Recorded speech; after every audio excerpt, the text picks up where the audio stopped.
Salut à tous et bienvenue pour une nouvelle vidéo. Aujourd'hui je vais vous apprendre à installer des logiciels conçus pour tourner sous Windows et les installer sur votre Ubuntu.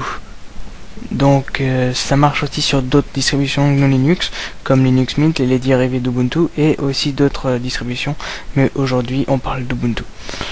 Donc la première chose, la base, c'est installer Wine. Donc Wine, quand vous tapez dans la Logitech, vous avez plusieurs choix. Moi je prends celui-ci et c'est celui-ci qu'il faut prendre. Donc le logo est un verre de vin. Voilà. Et donc le nom du paquet est chargeur de programme Windows Wine. Cela va vous permettre de créer une sorte d'émulateur Windows sur votre PC et va pouvoir faire fonctionner des programmes donc en .exe.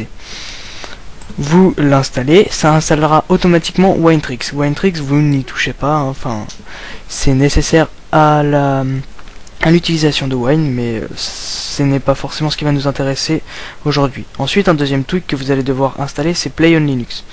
Play on Linux va vous en fait, c'est une interface graphique pour Wine, et en plus, ça va permettre de le configurer de manière plus approfondie pour pouvoir installer des logiciels un peu plus performants et un peu plus exigeants au niveau ressources et au niveau du système.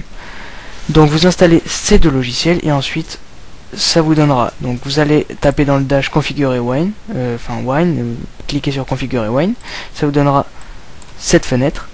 Et donc par défaut c'est comme ça, et moi ce que je vous dis de changer, voilà, par défaut c'est pas marqué, vous allez en bas dans version de Windows et vous sélectionnez Windows 7.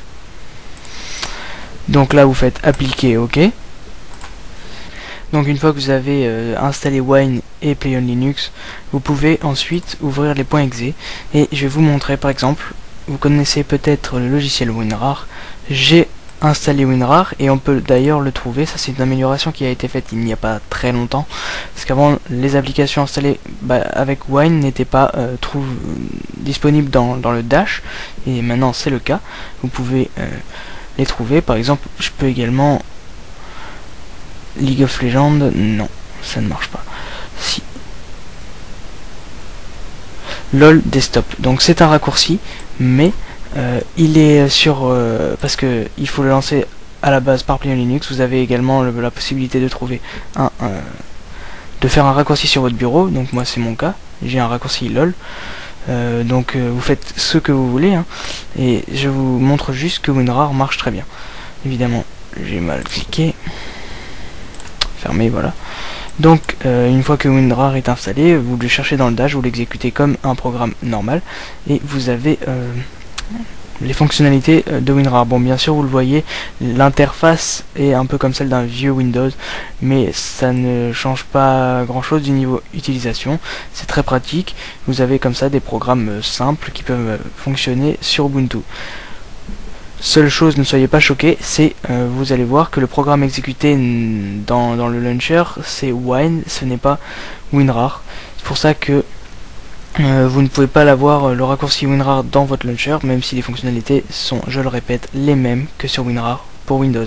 Et ensuite, allons dans Play on Linux. Donc, je quitte la Logitech.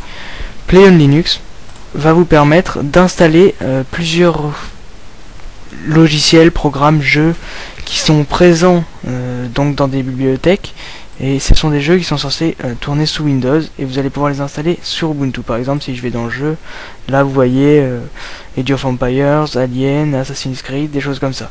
Donc après il y en a qui sont pas forcément dedans, vous pouvez chercher sur internet des scripts d'installation. Donc là il faut savoir ce que vous faites.